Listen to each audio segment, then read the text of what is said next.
2020년 새해가 밝았습니다. 금년 한 해에도 하나님의 인도하심과 보호하심이 우리 광림의 모든 가족들이 위해 넘쳐나시기를 간절히 소망하며 축복합니다.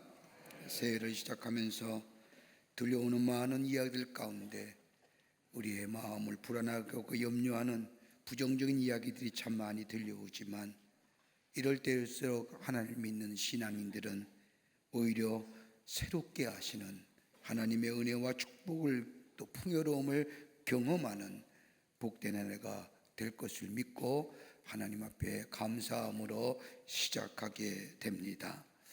이런 풍성케 하시는 하나님의 은혜가 여러분과 또 우리 모든 광림의 권속들과 또 영상을 통하여 하나님 앞에 예배드리는 모든 한국교회 성도들을 위해 넘쳐나시기를 간절히 축원합니다. 현대사회를 가리켜서 비주얼 사회라고 말합니다. 보는 것이 그 어떤 것보다 우리에게 강한 인상과 더불어 경험을 가져다 주기 때문입니다. 아이들과 더불어서 어른도 좋아하는 모바일 게임들을 가만히 보면 오감을 통해서 보는 것을 통해서 오감을 자극합니다. 그러나 보는 것도 중요하지만 지금 우리에게 필요한 것이 있다고 한다면 수없이 들려오는 수많은 이야기들, 정보들, 그 가운데 진실과 거짓이 무엇인지 분별하고 또 판별하는 것이 중요하다고 생각이 됩니다. 어떤 것을 듣고 사느냐, 무엇을 듣고 사느냐, 이것에 따라서 우리의 인생이, 우리의 삶이 변화가 오는 것을 알 수 있습니다. 적어도 성숙한 사람이 되려고 하면, 훌륭한 인격의 소유자가 되려고 하면 몇 가지의 소리를 들을 수 있어야 한다고 합니다. 첫 번째는 생명의 소리입니다. 진리입니다. 여러분, 요즘 우리 국가 사회 곳곳에서 일어나는 여러 가지 일들을 보면 참으로 안타까운 마음이 듭니다. 잘 사느냐 못 사느냐 이것 때문에 말도 많고 탈도 많지만 이것보다도 중요한 것이 있다고 한다면 사람 살리는 소리입니다. 생명의 소리가 들려와야 합니다. 여러분, 생명의 소리, 사람을 살리는 소리가 무엇일까요? 기쁨의 소리입니다. 기쁨의 소리는 복음이고 더 나아가 이 복음은 진리인데 진리가 들려져야 되고 진리가 들려와야 합니다. 그래야만이 생명이 살아납니다. 두 번째는 경고와 훈계의 소리를 들을 수 있어야 됩니다. 21세기의 영성신학자인 헨리 나우인이라고 한 사람은 말하기를 21세기의 특징 가운데 하나가 뭐냐? 부성의 권위가 무너졌다는 겁니다. 부성의 권위가 무너졌다는 것은 훈계와 경고의 소리가 더 이상 들려오지 않는다는 겁니다. 어른들의 훈계, 어른들이 하시는 경고의 말씀 싫지만 예전 같으면 들으려 했습니다만 지금의 시대는 아닙니다. 나이가 많으나 적으나 나름대로 삶의 방식이 있다는 이유로 다른 사람의 충계나 훈계나 충고를 들으려 하지 않습니다. 들을 수 있어야 됩니다. 세 번째는 세월이 흐르는 시계 소리 들을 수 있어야 됩니다. 프랑스의 문학자인 까미는 말하기를 죽음에 대한 자각은 인간 실존의 시작이다라고 말합니다. 적어도 사람은 한번 태어나면 죽음을 향해 나아가는 존재, 이 사실을 인식하며 사는 사람, 여러분, 이런 사람은 이 시간 허투루 보내지 않습니다. 내 인생의 현재의 시간만 듣고 보는 것이 아니라 우리 인생이 얼마나 남았는가, 내게 다가오는 미개의 시계 소리를 들을 수 있어야 합니다.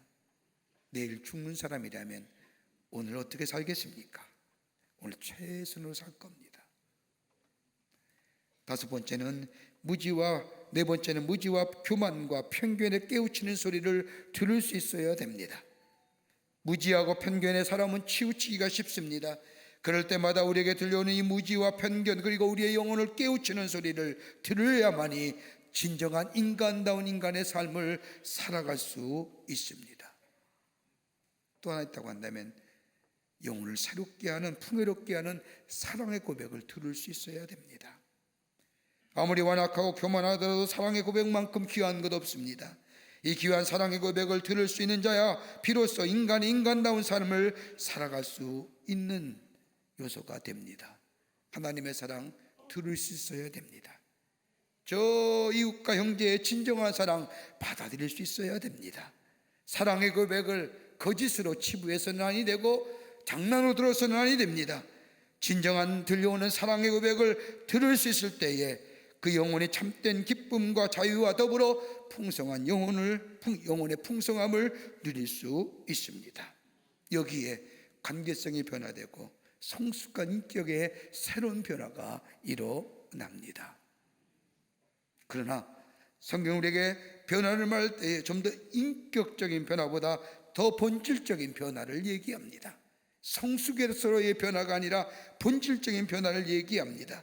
오늘 읽은 본문 5장 17절의 말씀을 보면 그리스도 안에 있으면 새로운 피조물이다. 예수 안에 있는 자는 변화보다 더 깊은 차원의 창조 역사가 일어난다는 겁니다. 피조물이란 창조당한 거지요. 단순한 변화가 아니라 새 창조의 역사라는 겁니다. 이 창조란 단어는 창세기에 처음 나옵니다.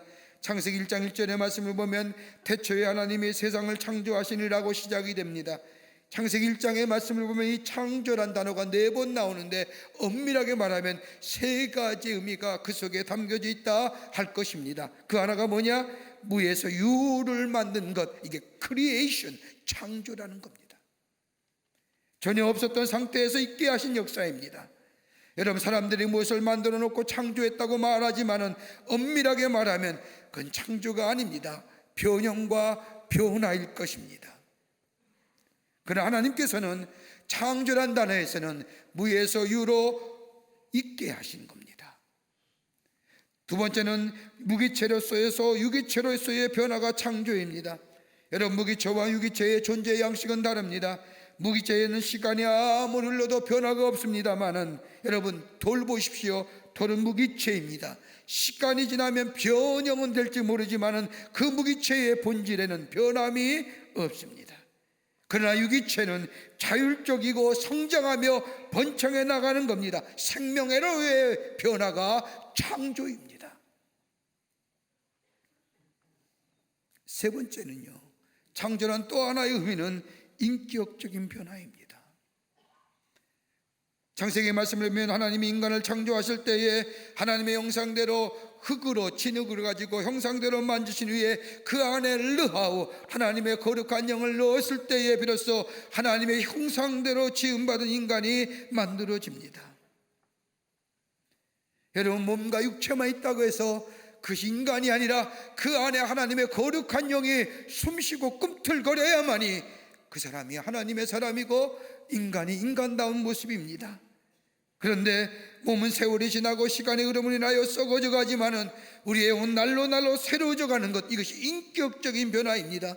하나님과의 깊은 영적인 교제와 하나님과의 깊은 만남이 있으면 있을수록 우리의 영이 매일매일 새로워져 가는 것, 인격으로의 변화. 그러기에 17절 바울은 이렇게 얘기합니다. 그리스도 안에 있으면 새로운 피조물이라, new thing이라고 얘기합니다. 매일매일 새로워져 가는 겁니다. 어제가 다르고 오늘이 다른 겁니다.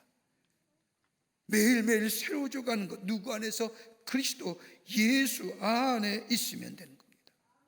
예수 안에 있을 때 우리의 심령이 새로워집니다. 예수 안에 있을 때 우리 안에 새로움의 역사를 회복되어 새로운 역사가 일어납니다. 이기적이고 정욕적이고 제대의 속성이 예수 안에서 새롭게 됨의 역사가 일어납니다.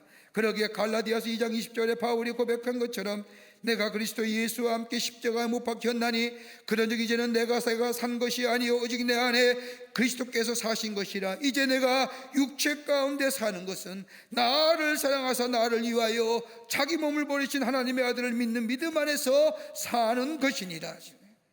예수 안에 사는 것. 예수가 십자가에 못 박혔을 때에 나 또한 십자가에 내 죄가 못 박혀 죽어버리고, 예수가 3일 만에 부활하실 때에 나도 새로운 존재로 새로운 영으로 새롭게 부활하는, 이게 바로 새로운 피조물이고 예수 안에 있을 때 매일매일 새로움의 역사를 경험하는 자, 바로 이것이 그리스도 예수 안에 있는 하나님 나라의 백성의 삶이라는 겁니다. 이럴 때 나의 인생이 달라지고, 나의 가치관이 달라지고, 나의 세계관이 달라지고, 그리스도의 세계관으로 바뀌어 내가 주인이 아닌 그리스도가 나의 삶의 주인 되어 내 삶을 이끌어가는 새로운 존재의 비잉의 존재가 된다. 2020년 새해를 맞이하면서 우리는 새해에 우리의 삶의 새로운 변화가 있기를 간절히 소망하지 않습니까? 난 이렇게 좀 살아보겠노라, 이렇게 새로운 존재로서 새로운 변화로 새로운 실존의 모습으로 내 인생을 살아보겠노라, 새롭게 다짐하며 2020년을 새롭게 시작합니다. 여러분, 새롭게 된다는 인간이 다 갖는 욕망입니다. 이거 없다면 우리의 생명이 죽은 생명입니다. 여러분, 어떻게 우리 안에 새로운 역사를 경험할 수 있을까요? 새로운 존재로, 하나님의 새로운 창조물로 뉴빙, 새로운 존재로 우리의 삶의 여정 어떻게 하면 살아갈 수 있을까요? 오늘 본문의 말씀을 통해서 몇 가지로 함께 말씀을 나누며 은혜 받기를 원합니다. 첫째는 십자가의 능력으로 매일매일 새롭게 될 때에 우리는 새로운 존재로서의 살아갑니다. 오늘 5장 17절 말씀을 보십시오. 누구든지 그리스도 예수 안에 있으면 새로운 피조물이라, 이전 것은 지나갔으니 보라 새 것이 되었도다. 예수 그리스도 안에 있으면 새로운 존재가 된다는 겁니다. 새로운 창조의 역사가 일어난다는 겁니다. 왜 그렇습니까? 유명한 말씀의 신학자인 칼 발트는 십자가를 볼 때마다 더블 이미지 of Christ 크로스라고 해서 저 십자가에는 두 가지의 의미가 있다고 얘기합니다. 하나는 뭐냐? 저 십자가를 볼 때마다 내가 얼마나 큰 죄인가를 생각나게 한다는 겁니다. 저 십자가, 저 형벌의 십자가, 저 형틀의 십자가, 우리 예수님이 하늘의 보좌를 부르시고 우리를 위하여 이 땅에 오셔서 우리의 죄악을 담당하시기 위해서, 하나님의 공의를 실천케 하시기 위해서, 더불어 하나님의 사랑을 실천하시기 위해서 저 십자가를 아무 죄 없이 우리 예수님이 달려 돌아가셨다는 저 십자가를 볼 때마다 내가 얼마나 큰 죄인인가를 깨닫게 됩니다. 그러게 십자가 앞에서 겸손합니다. 십자가 앞에서 낮아집니다. 십자가 앞에서 내세울 것이 없습니다. 그러게 십자가를 볼 때마다 내 죄가 얼마나 큰지 그것이 보임과 동시에 더불어서 내 죄가 사해지는 역사를 경험하게 됩니다. 그래서 교회에는 십자가가 있어야 됩니다. 또 하나, 십자가를 볼 때마다 내가 얼마나 소중한 존재임을 깨닫게 됩니다. 십자가의 값을 지불해서만큼 나를 구원해 주신 그 놀라운 하나님의 은혜, 내가 그 십자가의 값어치만큼이나 얼마나 소중한 존재인가를 깨닫게 됩니다. 그러기에 저 십자가를 볼 때마다 내가 죽어지고, 내가 작아지고, 내가 없어지고, 나의 옛모습이 사라지고 내가 새로운 존재의 모습으로 변화되는 겁니다. 이것이 바로 새롭게 됨의 변화입니다. 어떻게 변화되느냐고요? 영적으로 무에서 유에서의 변화입니다. 전혀 상상하지 못한 일이 내 안에서 일어납니다. 예수를 영접함으로 인하여, 예수가 내 삶의 주인됨으로 인하여 내 안에 상상치 못한 일들이 새롭게 일어납니다. 가만 보십시오. 여러분들이 그 간증의 주인공 아니십니까? 얼마나 많이 변화되셨습니까? 무에서 유에서의 변화입니다. 나도 모르는 사이에 예수 안에서, 그리스도 안에서 살 때 내 삶이 매일매일 순간순간 변화함을 경험하지 않습니까? 성령이 내 안에 계시어 바른 길 가게 하시고 옳은 길 가게 하시고 해야 할 일과 하지 못할 일을 알게 하시고 죄악이 무엇인지 악한 것이 무엇인지 깨닫게 하시어 그 걸음을 걷지 않게 하여 주시고 나로 하여금 선한 길, 하나님의 뜻하신 길로 걸어가게 하지 아니하십니까? 변화 아닙니까? 예전에 내 마음대로, 내 직궁대로, 내 기쁨대로, 내 향락대로, 내 마음의 기쁨대로 살았던 내 삶이 이제 그렇지 않습니다. 하나님의 말씀대로 살려고 합니다. 기도하며 살려고 합니다. 주의 음성 따라 살려고 합니다. 여러분, 이것만큼 무에서의 유의 변화가 어디 있습니까? 예수 안에 있는 변화입니다. 또 하나 있다고 한다면 내가 가치 있는 존재로서의 변화입니다. 쓸모없는 무용지물이 아니라 쓸모있는 존재로 생명적 변화로 나를 만들어 주셨습니다. 예전은 그저 시간의 흐름에 따라 그냥 살던 나의 삶이 이제는 목표가 분명해졌습니다. 내가 해야 할 일이 분명해졌습니다. 생명적 변화가 일어났다는 겁니다. 또 하나 또 간다면 내 안에 성장의 역사가 일어났습니다. 내적인 성장입니다. 성숙함입니다. 예수님 말씀하신 것처럼 겨자씨의 비유처럼 작은 씨앗이지만 이것이 땅에 심기어 썩어질 때에 자람으로 열매를 맺고 더 나아가 다른 사람에게 선한 영향을 준다는 것처럼, 나 작은 삶이지만, 미약한 삶이지만 예수 안에 있어서의 새로운 피조물 된 삶, 다른 사람에게 할 수만 있다면 내 안에 계시는 예수 그리스도가 증거되는 삶 살기를 원합니다. 여러분, 이것만 해도 얼마나 훌륭한 변화입니까? 매일매일 성장합니다. 은혜로 자라고 사랑으로 자라고 주님의 말씀에 의하여서 섬김과 봉사와 긍휼의 마음으로 그리스도를 향하는 마음으로 내 안에 성장하고, 내 의지와 내 결심이 아니라 내 안에 역사하시는 그 십자가의 사랑이 나를 매일매일 새롭게 합니다. 우리나라 구한말 기독교가 우리에게 나라에 전래됐을 때에 한국 기독교의 선교 역사를 읽어보면 참 가슴 뭉클한 이야기가 많습니다. 여러분, 이 나라의 선교 역사가 그냥 된 게 아닙니다. 그 가운데 한 사람인 개아파의 한 사람인 유길준 선생의 동생인 유성준이라는 분이 계셨습니다. 일본에 유학까지 다녀온 분입니다.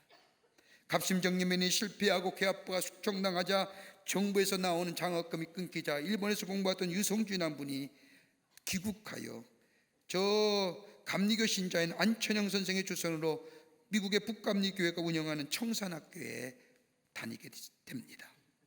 근데 선교사가 세운 학교인데도 그 안에 들어가 예수를 믿지 않습니다. 어려운 형편에 공부하고 싶은 마음에 그 감리 선교사가 운영하는 학교에 들어간 겁니다.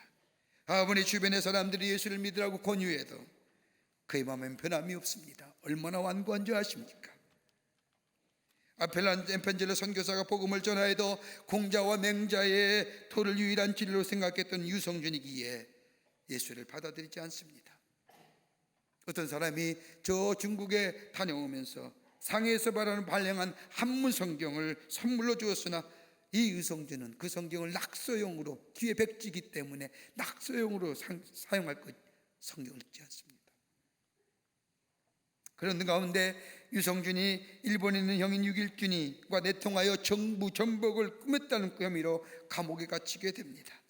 감옥에 갇힌 유성준, 감옥에 무지한 사람들과 함께 어울려 시기 싫어서 저 친지가 준 순한문 성경을 한쪽 구석에서 읽기 시작하는데 무려 7번 읽습니다. 그런데도 예수 안 믿어요. 근데 어느 날 아펜젤러 목사님이 전해준 기도에 관한 책과 더불어 기도의 방법을 가르쳐 줍니다.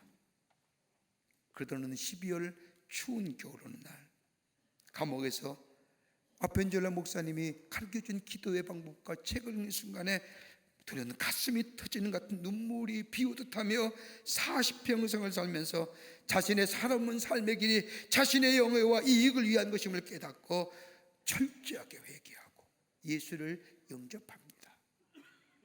그가 그의 마음에 찔림을 주었던 이야기는 마태복음 7장 9절부터 11절의 말씀, 너희 중에 누가 아들이 떡을 달라 하면 돌을 주며 생선을 달라 하면 뱀을 줄 사람이 있겠느냐? 하물며 너의 악한 자라도 좋은 곳으로 자식에게 줄 줄 알거든 하물며 하늘에 계신 너희 아버지께서 구하는 자에게 좋은 곳으로 주시지 않겠느냐? 그 말씀에 이 유성준의 강박함이 녹아진 겁니다. 하나님의 사랑입니다. 하나님의 사랑하심입니다. 예수님을 영접한 유성준, 새롭게 변화되었습니다. 원망과 불평했던 마음이 기쁨과 감사의 마음으로 넘쳐났습니다. 자신에게 음모를 씌워서 감옥에 가두었던 경찰관 이근택을 증오하고 미워하고 내가 나가기만 하면 죽어버리겠다고 생각했던 이 유성준의 마음속에 그를 위하여 기도하는 마음이 생깁니다. 근심이, 불안이 평안의 마음, 감사의 마음으로 바뀌었습니다. 그러면서 고백하기를 예수 그리스도의 넓고 크신 은덕을 감사하며 마음이 평안하고 무한한 즐거움이 생겼다고 고백합니다. 감옥에서 나온 유성준 선생은 저 주변의 동네, 황주 주변의 동네를 다니며 복음을 전하며 복음 사역자가 되었고 배제학당에서 한문을 가르치며 게일 박사와 더불어 국한문 신약 성경을 번역하는데 일했으며 안동교회를 세웁니다. 저 종로에. 그리고 나서 그 교회 장로가 되어 하나님의 사랑으로 신실하게 살았다는 이야기가 한국 기독교 초기 선교 역사에 나옵니다. 그를 변화시킨 게 뭘까요? 그를 새롭게 했던 게 뭘까요? 예수 그리스도의 십자가의 사랑, 하나님의 사랑입니다. 십자가의 능력입니다. 어려운 이에게 새로워지기를 원하십니까? 새로운 변화의 삶을 살기를 원합니까? 그래서 내 삶의 태도를 바꾸고 나의 삶의 습관을 바꾸고 나의 삶의 양태를 바꾸고, 여러분 그런다고 내 삶이 새로워집니까? 아닙니다. 내 안에 내적인 능력, 예수 그리스도의 십자가의 사랑이 매일매일 나를 다스리고 나를 인도하는 내 삶이 될 때에 우리 안에 새로운 변화, 새로운 능력의 역사가, 그로 인하여 우리 안에 풍성한 하나님의 축복을 누리는 복된 인생이 될 줄 믿습니다. 두 번째는 새로운 삶의 방향성을 가진 사람입니다. 15절 말씀을 보십시오. 저가 모든 사람을 대신하여 죽으심을 산자들로 하여금 다시는 저희 자신을 위하여 살지 않게 하려 하심이니라. 다시는 자신을 위하여 살지 않고 나를 위하여 죽으시고 나를 위하여 부활하신 예수 그리스도를 위하여 살게 하려 함이라. 나로 하여금 십자가의 능력, 하나님의 사랑을 우리에게 허락하신 것은 내 삶의 의미와 내 삶의 목적과 내 삶의 방향성을 새롭게 하시기 위해서. 삶의 목적이 달라졌다는 겁니다. 삶의 방향성과 지향점이 달라졌다는 겁니다. 여러분, 삶의 방법은 옛사람일 수도 있지만 그리스도를 따르는 삶의 모습이 미흡할 수도 있지만은 내 삶의 목적이 달라지고 내 삶의 방향성이 달라지고 내 삶의 지향점이 달라졌다는 거예요. 여러분, 그렇습니까?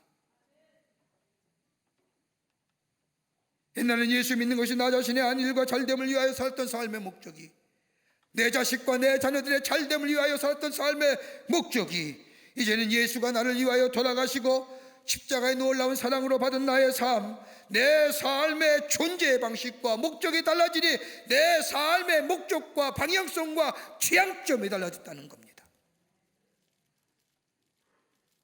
누굴 위해 살아요? 살든지 죽든지 내 안에 그리스도가 존귀케 하시며. 여러분, 철학자 플라톤은 자신의 저서인 폴리데이아에서 인간의 삶의 방식을 말하면서 진정한 자유인이 누구냐? 네 가지의 삶을 얘기하지요. 하나는 욕망에 이끌려 산 인생, 쾌락과 욕망의 만족을 추구하며 사는, 이것 때문에 몸부림치며 사는 인생이에요. 두 번째는 이익 지향적인 인생입니다. 많이 갖는 것을 추구합니다. 왜 많이 가져야 되는지, 왜 많이 가져야 되는지, 왜 많이 있어야 되는지 목적도 잃어버리고 방향성도 잊어버리고 그냥 많이면 좋은 줄 아는 사람들. 여러분, 좀 천합니다. 집도 가지고 땅도 가지고 무엇도 가지고 무슨 방법을 써라도 많이 가지려고 하는 인생들. 세 번째는 정치적인 삶이죠. 명예와 정치와 권력, 거기에 노예되어 정신 못 차리는 사람들. 권력 한번 잡으면 그거 놓기 싫어서, 그거 잊어버릴까 봐, 그거 사라질까 봐. 네 번째는 삶의 의미와 가치 그리고 목적이 불분명한 인생들. 삶의 의미와 가치를 깨닫는 사람, 삶의 의미와 가치, 목적이 분명한 인생인데 삶의 의미와 가치를 깨닫는 인생, 진정한 삶의 모습입니다. 여러분, 어느 때 우리의 삶 속에 진정한 삶의 의미와 가치와 목적이 분명해집니까?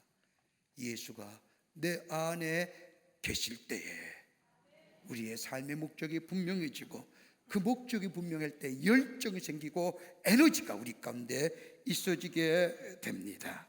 그러기에 바울은 빌립보서 1장 21절에 내가 사는 것이 그리스도니 죽는 것도 유익함이라고 하십니다. 여러분, 빌리그램 목사님과 함께 사역했던 킴 왁스라고 하는 한국인 맹인, 앞을 보지 못하는 아가씨가 있습니다. 그는 한국 전쟁 때 실명을 했고 고아원에서 자랐습니다. 그러던 가운데 어떤 미군 중사의 도움으로 미국에 건너가 인디애나 주립대학에서 또 오스트리아에서 공부하여 훌륭한 성악가가 되었습니다. 그러던 그녀가 예수를 믿고 빌그리안 목사님과 함께 집회 때마다 다니면서 간증을 합니다. 어느 날 그녀는 이런 간증을 했습니다.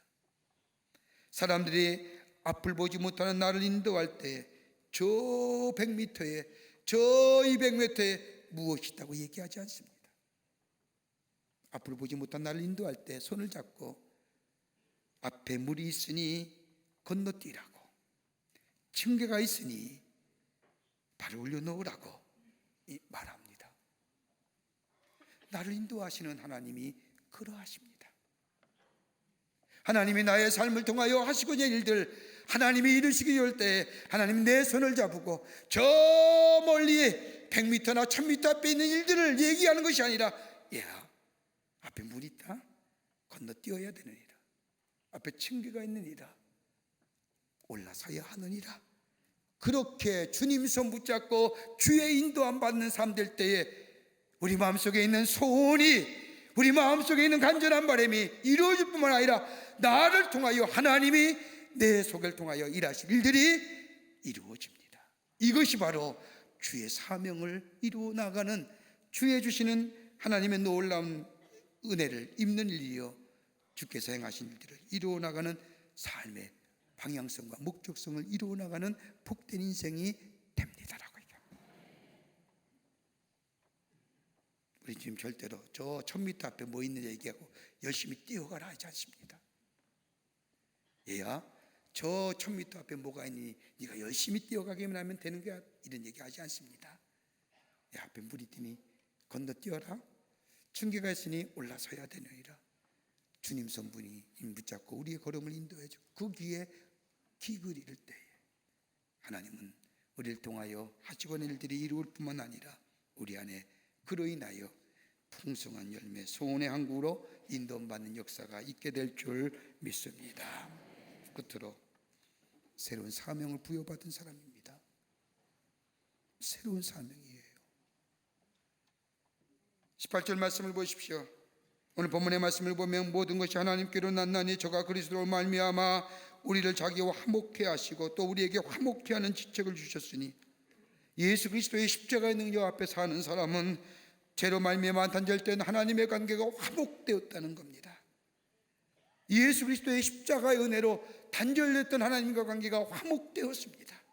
한 번의 희생제물이 되고 대속의 제물이 되신 예수님을 인하여 하나님의 관계가 회복되고 화목의 관계가 된 것, 이것으로 끝나는 것이 아니라 그리스도의 삶은 오늘 본문의 말씀을 보면 우리에게 화목케 하는 직책을 주셨다고 말씀합니다.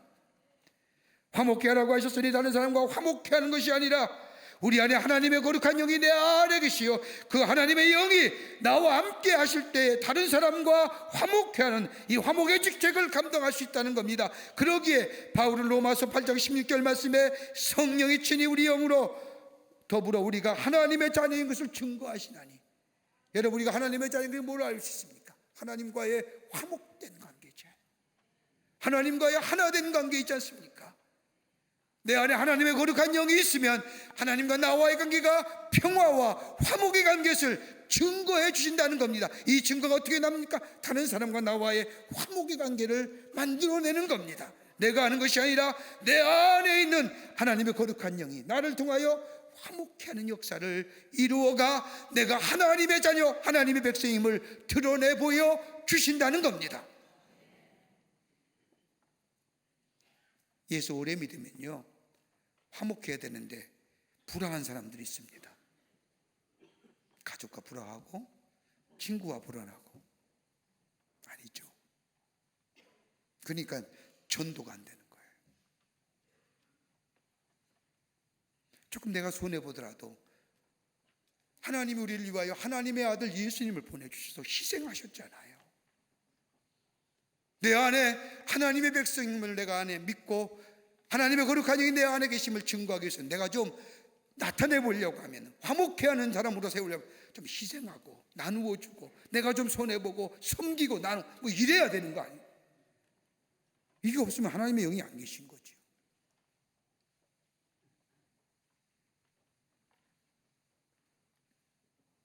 내가 하는 것이 아닙니다. 성령께서 증거하는 성령의 임재하심을 통하여 다른 사람과 화목케 하는 주님의 놀라운 역사를 이루어갈 수 있는 겁니다. 지금처럼 나라가 어지러울 때 어떤 사람이 지도자가 되느냐에 대해서 관심이 많지 않습니까? 대통령이든 한 개인의 회사이든 어린아이들이 노는 어린아이 사이의 골목대장이든, 여러분, 지도자가 위치에서려면 그만한 자격이 있어야 되는 거예요. 그래서 저 하버드 대학의 가드너라는 사람은 이런 것을 뭐 개인적 지성이라고 얘기도 하고, 맥보라고 하는 교수는 적격자라고도 얘기합니다. 그런데 이 몇 가지 특성 가운데 그 하나가 뭐냐? 객관성입니다. 시대의 흐름에 따라가는 것이 아닌 감정에 얽매이는 것이 않고, 다른 사람이 나타내는 말이나 느낌이나 행동 등을 객관적으로 분석하고 판단할 수 있는 능력이 객관성입니다. 이 판단의 능력이 치우치면 안 돼요. 지지하는 사람이 많다고 한쪽으로 치우치면 안 돼요. 지도자는 객관성이 있어야 돼요. 팔로워가 많다고요? 그거 갖고 되는 거 아닙니다. 두 번째는 자기평가입니다. 어떤 사건이나 자기 분위기냐, 자기평가에 침착성을 잃어서는 안 됩니다. 세 번째는 화해자입니다. 화해자 되어야 됩니다. 지도자는요, 화해자예요. 나누는 게 아니에요. 화해자 되어야 돼요. 하버드대학의 가드너 교수는 어린아이의 세계를 관찰하면서요, 4살짜리 어린아이의 세계도 지도자가 되는 사람이 있다고 합니다. 힘 있는 자가 지도자가 되는 게 아니라 사탕을 자주 나누고 준 애가 지도자가 되더라는 거예요. 힘 가지고 권력 가지고 싸우는 자는 절대로 지도자가 안 된다는, 리더가 아니라는 거예요. 집에 가져온 사탕이라도 한 조각씩 나눠주면 그 화해가 된다는 겁니다. 사탕 먹으려고 졸졸 따라온다는 거예요. 애들도 이렇게 합니다. 애들도 이렇게 살아요.